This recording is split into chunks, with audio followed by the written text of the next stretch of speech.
कर्म तुझे नाम धर्म वारकरी पंथा पांडुरंग. आज आपण इथे दत्तात्रय मोरे माऊली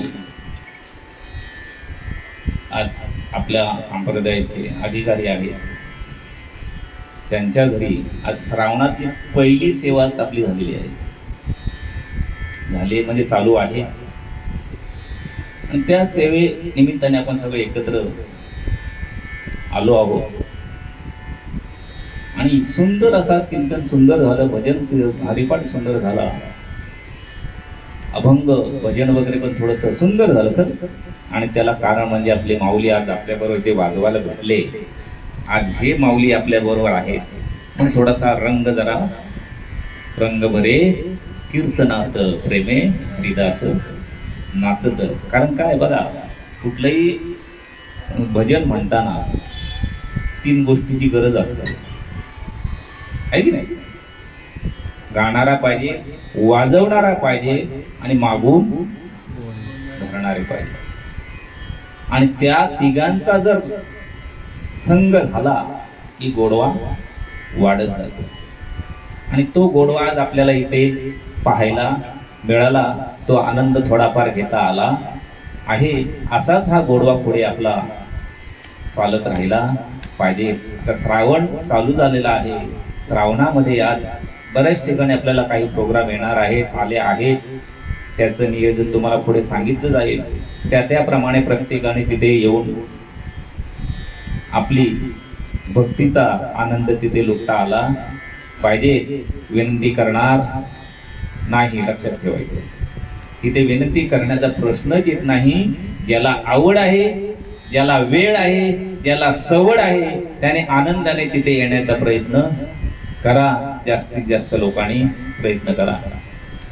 आता थोडक्यात बोलायचं म्हटलं तर आज आपण आषाढी वारीच्या नंतर गुरुपौर्णिमा झाली. त्याच्यानंतर जवळजवळ 15-20 दिवस आपली गंगा पूजन चालू होती, आहे की नाही? आणि 8 दिवसाचा गॅप मिळाला. आणि 8 दिवसानंतर आज परत आपण एकत्र आलो आहोत, आहे की नाही? वारीचा आनंद अजून पण आपल्या शरीरामध्ये, आपल्या अंतःकरणामध्ये आहे की नाही? तो आनंद असाच आयुष्यभर टिकवण्यासाठी हा संघ करावा लागतो, लक्षात ठेवायचं. हा संघ करावा लागतो. माऊलीने सांगितलं, पेरावं ते उगवतं. आता माऊली आता बोलल्या की नाही? आता आपण काय पेरलंय, आपल्या हृदयामध्ये एक बीज पेरलं गेलेलं आहे. प्रत्येकाच्या हृदयामध्ये तो अनुग्रहित असो, गुरु केलेला असो किंवा नसो, पण प्रत्येकाच्या हृदयामध्ये बीज आहे ते. आणि ते बीज आहे म्हणून आज हा संघ आपल्याला करता येतोय. परंतु जे बीज आहे त्या बीजाला काय पाणी घालणं गरजेचं आहे. झाड लावलंय आपण, पण त्या झाडाला पाणी घालणं गरजेचं आहे. समजलं का? आणि असं ते पाणी घालण्याचं काम आपण आता इथे बसून सगळे करत आहोत. गुरुने आपल्या त्या बीजाची ओळख करून दिलेली आहे की नाही? गुरुने आपल्या अंतःकरणात असलेल्या आपल्या आत्मतत्वाची, परमतत्वाची, त्या भगवंताची ओळख करून आपल्याला दिलेली आहे. फक्त ओळख झाली की झालं का? नाही ना. तसं त्या बीजाला जागृत ठेवणं हे प्रत्येकाचं कर्तव्य आहे. प्रत्येक तत्वाचं कर्तव्य आहे, प्रत्येक माणसाचं कर्तव्य आहे. तसं इथे असलेल्या सर्व भक्तांचं कर्तव्य आहे, लक्षात ठेवायचं. काय? इथे आलेल्या प्रत्येकाचं कर्तव्य आहे की प्रत्येकाने आपल्या जवळपास असणाऱ्या मनुष्याच्या, माणसांच्या, मित्रांच्या, नातेवाईकांच्या अंतःकरणातला जो भगवंत आहे त्याला जागृत ठेवायचं काम करा. म्हणजे काय? पेरलं ते उगवतं. चांगलं पेरलं ते चांगले शुद्ध बीजापोटी फळ रसाळ गोमटी. असा हा श्रावण महिना आहे. आणि मेन म्हणजे, मुख्य म्हणजे आज गेल्या एकादशीला भगवंत काय झाले? काय झाले? तो काय झाले कोणाला माहिती आहे का?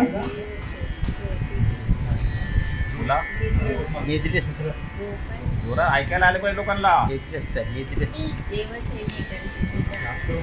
काय गेल्या एकादशीला भगवंत झोपी गेली आहे. मग आता हा कार्यकाळ चालवणार कोण हो? बरोबर. हा कार्यकाळ चालवणार कोण? 4 महिने देव जर झोपून राहिला तर संसार गाता गाडा चालायचा कसा? आहे की नाही? हा आता झोपलाय कोण? कुठला देव झोपलाय? पांडुरंग झोपलाय, विष्णू झोपलाय, नारायण झोपलाय. पण त्या विष्णू बरोबर एक देव आहे का? तो झोपलेला नाही. तो हा कारभार सगळा बघतोय वरून, लक्षात ठेव. कोण हो? श्रावणामध्ये त्याची पूर्णत्वास भक्ती केली जाते त्याच देवाची, शंकराची ना. शंकराची भक्ती त्याला तो झोपला की सगळे झोपला, तेवढं लक्षात ठेवायचं. त्याला झोपून चालणार नाही. तो जागृतच आहे, जागृतच राहणार आणि सगळ्यांना जागा ठेवण्याचं काम त्याच्याकडे आहे. तो साक्षात भगवंत आहे. आणि तो पांडुरंगा बरोबर आहे का हो? दर्शन घेतलं सगळ्यांनी, पांडुरंगा बरोबर तो शंकर आहे का? आहे ना. कुठे आहे? डोक्यावर बसलाय. भगवंताचं जर निरीक्षण केलं तर भगवंताच्या डोक्यावर जो वरता गोल दिसतो तो शंकराची पिंडी आहे, लक्षात ठेवायचं. त्याचा इतिहास वेगळा आहे, सांगण्याचा ती वेळ नाही ना. तरी पण थोडक्यात सांगतो. काय आपण काकडा घेतो, काय कुठला काकडा आहे हो? हा बोला काय, कुणाला पाठ आहे? फक्त पंढरपुरात काकडा घ्यायचा, नंतर विसरून जायचं, आहे की नाही? काय बोला बोला बोला, कोणाला आठवतंय?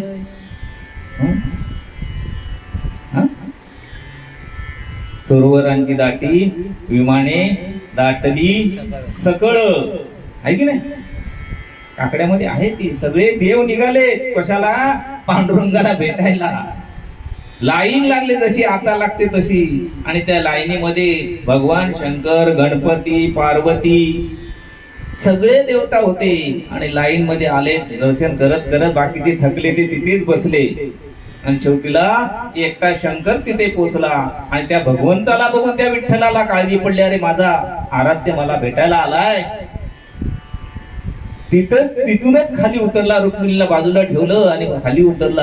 आणि त्या भगवंताला घेण्यासाठी आले, शंकराला घेण्यासाठी आले. आता शंकराला धरलंय, घेऊन आतमध्ये गेले. ठेवायचं कुठं? जागा नाही बसवायला देवायला. त्या शंकराला बसायला जागा नाही. शेवटीला त्या भगवंताला त्याने आपल्या माथ्यावर बसवलं, हे लक्षात ठेवायचं. देवाला काय आपल्या माथ्यावर बसवलं. आणि तो ती वारी कोणती होती माहिती आहे तुम्हाला? माघ वारी होती. माघ वारी.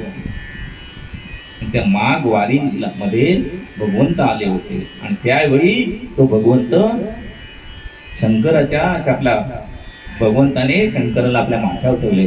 म्हणून हरिहरा करू नका भेद. शंकर आणि विष्णू किंवा विठ्ठल आणि शिव हे काय वेगळे नाही. म्हणून ते सांगतात एक तत्व नाम दृढधरी म्हणा हरिशी करुणा येईल तुझी.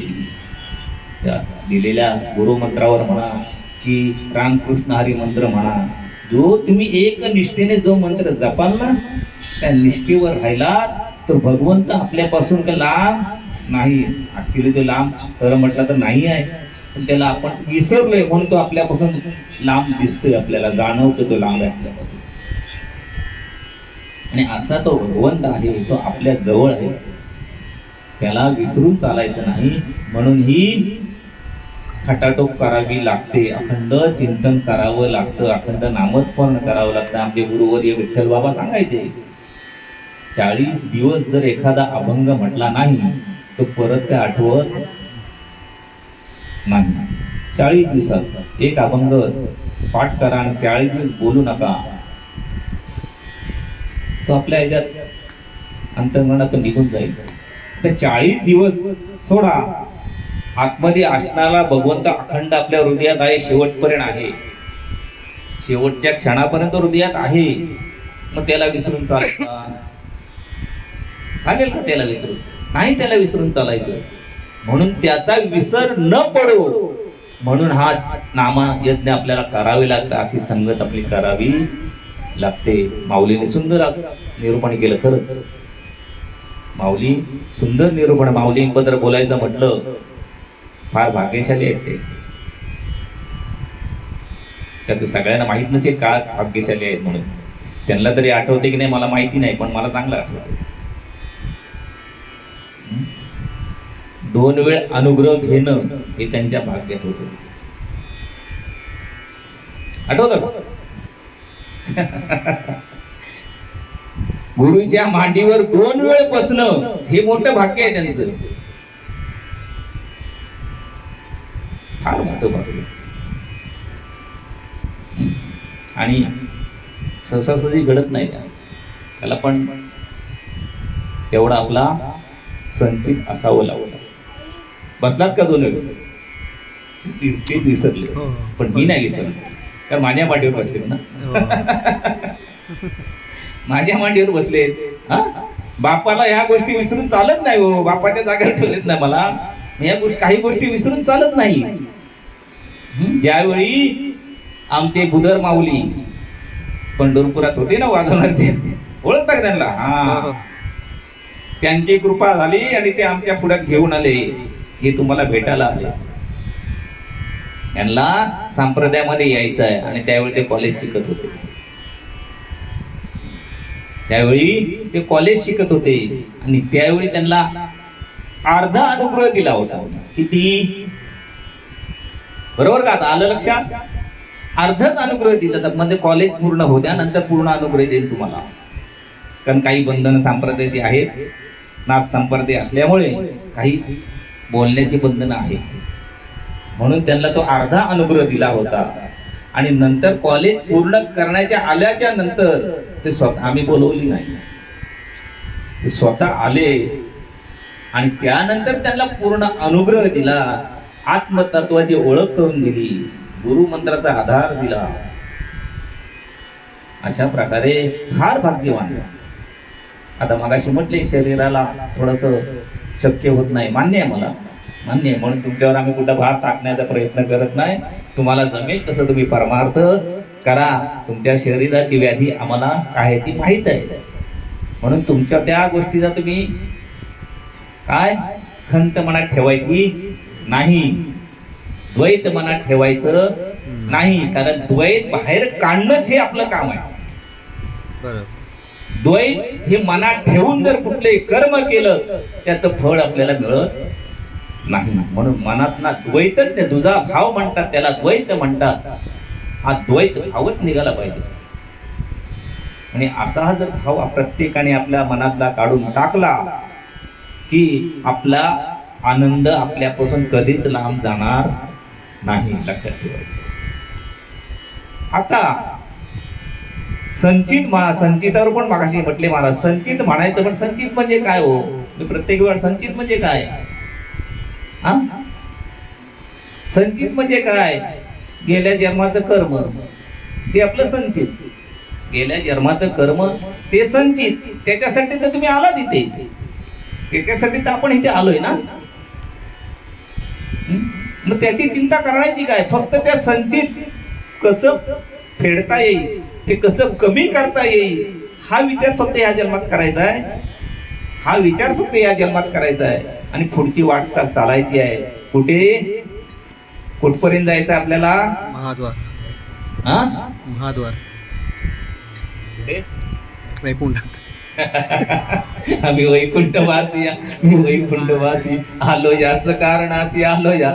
बोलियेले ऋषी साच भावे वर्ताया, झाडू संतांचे मार्ग आडराणी भरले जग.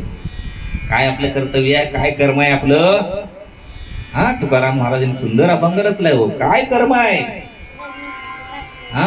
प्रत्येक तीर्थक्षेत्रात जाऊन तिथे सेवा करणं, झाडू संतांचे मार्ग कुठलंही कर्म करताना मनात द्वैत ठेवायचे नाही, लाज ठेवायची नाही, लज्जा ठेवायची नाही. आनंदाने ते कर्म कुठलंही असू दे आमचे बाबा करतात. आमचे बाबा तिथे जाऊन अशी कामं करतात ते त्या वयात त्यांनी करू नये. हे फक्त तरुण पिढीने समजून घ्या. आम्ही काय वास्त बोलणार नाही. ही सेवा घेतली पाहिजे. कर्म कुठलं चांगलं वाईट बघायचं नाही. और त्या भगवान श्रीकृष्णाने काय राजोशी यज्ञामध्ये कुठलं काम हातात घेतलं? कुठलं काम? काय ताट वाढत होता? अहो जेवण झाल्यानंतर खरकट पत्रावळ उचलत होता. त्या भगवंताने जर लाज मानली मनात ठेवली नाही, मग आपण कशाला काम करायला लाज करायला? आज आमच्या माऊली खरंच त्यांचं कौतुक करावं थोडं कमी आहे. अखंड 8 दिवस 2 टाइम अन्नदानाचा असतं आपलं तिथे पूर्ण वाड्याला. न थकता मनात कुठलंही खेद न ठेवता आनंदाने तो स्वयंपाक ते स्वतःहून करून त्या एवढ्या वाड्याला जेव्हा 400-500 माणसं असतात एवढ्या वाड्याला अन्नदान 8 दिवस आपलं चालतं असतं.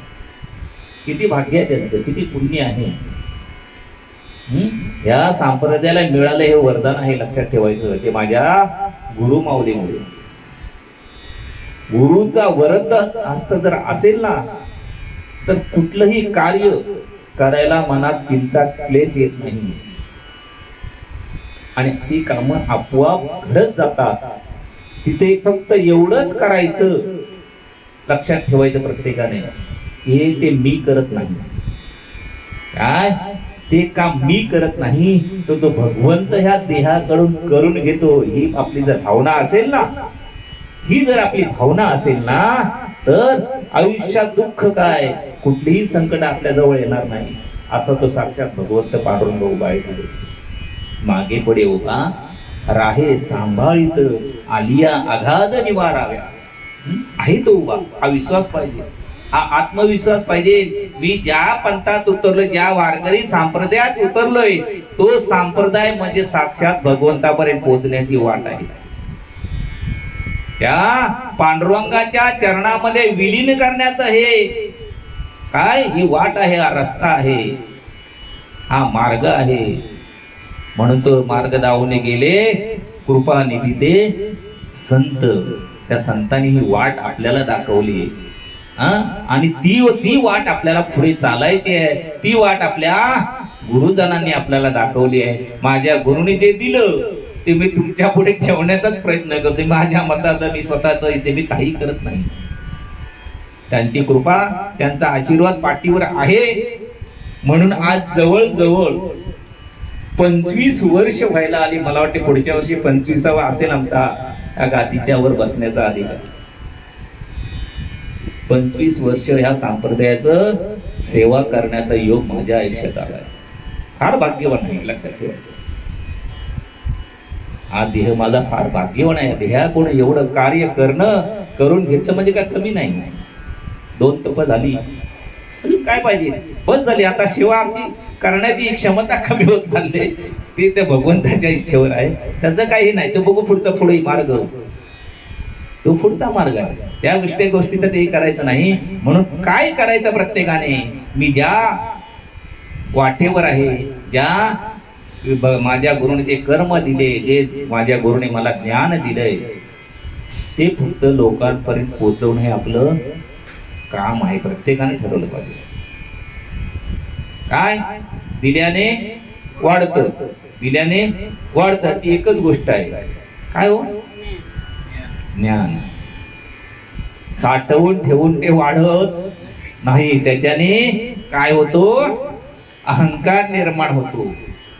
अहंकार निर्माण होतो. मी ज्ञानी आहे, माझ्याकडे भरपूर मी ग्रंथ वाचले, मी भरपूर अभ्यास केलाय. भले भले गेले हो, भले भले गेले. आपली काय गत आहे?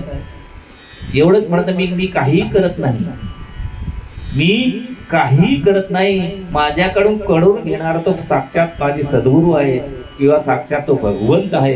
ही मनामध्ये भावना ठेवा आणि आपलं कर्म करत राहा. एवढंच करा आणि असेच आयुष्यभर शेवटच्या क्षणापर्यंत आपल्याला हा परमार्थ साध्य करायचा आहे. शेवटचा दिस गोड व्हावा हे आपलं उद्देश आहे. लक्षात ठेवायचं, हे आपलं लक्ष आहे. जीवनाचं लक्ष, जीवनात जसं नोकरी गाठायचं त्यासाठी शिक्षणाचं लक्ष करावं लागतं, नंतर नोकऱ्या मिळतात. हे प्रापंचिक व्यावहारिक ज्ञान झालं. परंतु आपल्या जीवनाचं सार्थक जर करायचं असेल तर गुरुच्या सानिध्यात गेल्याच्या नंतर गुरुने दाखवलेली जी वाट आहे, गुरुने दिलेलं जे ज्ञान आहे, त्या ज्ञानावर श्रद्धा ठेवून, विश्वास ठेवून आपलं जीवनाचं कसं चांगलं होईल, आपण आलेल्या देहामध्ये या देहाचं सार्थक कसं होईल हे सांगायची काय कोणाला गरज नाही. सगळे ज्ञानी आहेत, लक्षात ठेवायचं. म्हणून जास्त काय बोलणार नाही म्हटलं तर मी पण 20-25 मिनिटं तुमची घेतली. वेळेचं भान आपल्याला पाहिजे, कारण सकाळी उठून लोकांना कामाला जायचं आहे.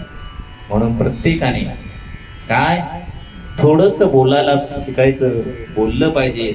आणि त्या थोडक्यातूनच आपल्याला लोकांना काहीतरी जास्तीत जास्त देता येईल, हे आपली काय इच्छा असली पाहिजे. आणि असं या देहामध्ये राहू, भगवंताचं चिंतन करा. आणि आपण आता हरिपाठचा अजून शेवट व्हायचा आपल्याला. म्हणून सगळ्यांनी आता काय भगवंताचं, संतांचं चरित्र घेऊया, संतांचं अभंग घेऊया आणि हरिपाठाची सांगता करू. विठ्ठल विठ्ठल विठ्ठल विठ्ठल विठ्ठल